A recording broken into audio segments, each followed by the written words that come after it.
Dans notre test du plaisir de skier 22-23, on va maintenant avec plaisir vous parler du Redster.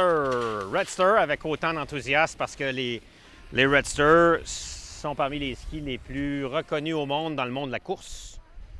Marcel Hirscher avant et maintenant Mikaela Shiffrin, la femme la plus titrée de l'histoire de la Coupe du monde de ski alpin, avec beaucoup de victoires et beaucoup de succès sur des Redster.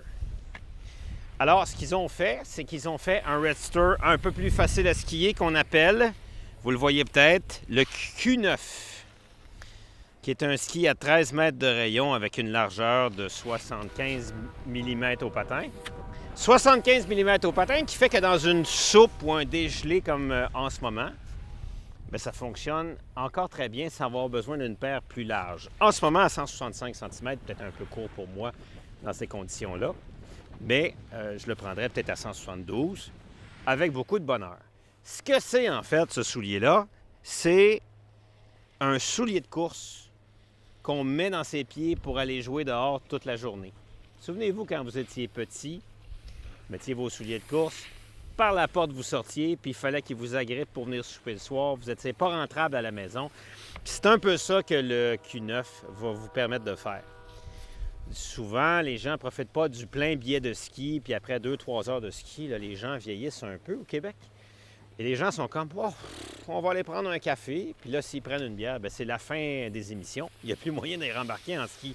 Ça, vous n'aurez pas ce phénomène-là. Parce qu'on a la technologie du Redster, mais on n'a pas la puissance des skis de course. Et c'est la même tendance. On voit les mêmes genres de catégories de ski chez tout le monde. Volkl, Ed, tout le monde en fait. Rossignol en fait un aussi avec son Elite.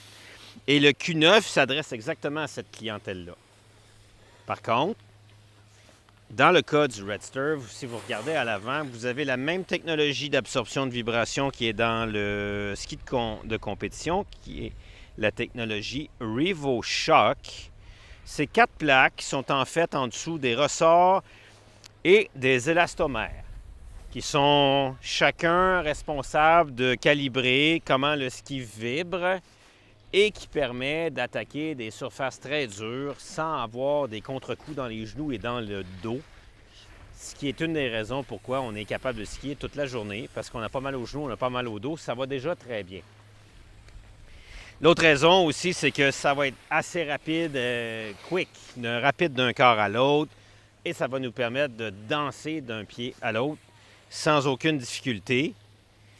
Et sans avoir à avoir de la dynamite dans les muscles puis d'avoir fait un énorme programme de pré-ski à l'automne. Parce que des skis comme ça qui sont de qualité supérieure comme le Redster demandent d'avoir plus de conditions physiques.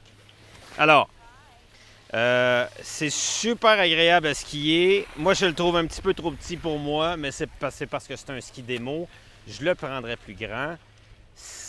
C'est dans la catégorie un des meilleurs skis dans la meilleure construction possible pour ceux qui veulent ce genre de produit-là. Et si vous arrivez au ski de printemps, vous allez peut-être trouver c'est trop étroit. Là, ça vous prend bien sûr une paire un peu plus large. Sur ce ski-là, il y a aussi une technologie qui s'appelle le Ultra Wall qui permet des mises à quart très puissantes. C'est ce champ latéral qui est construit avec un maximum de force sous la fixation. À partir d'ici jusque-là, et qui n'est pas complété jusqu'en haut comme un ski de course, ce qui va faire qu'une personne moins puissante et moins pesante va être capable de gérer sa mise à quart et comment il va cabrer le ski dans le virage. Alors, c'est un produit magnifique pour la prochaine saison qu'on vous offre chez Atomic, le Q9, pour la saison 22-23.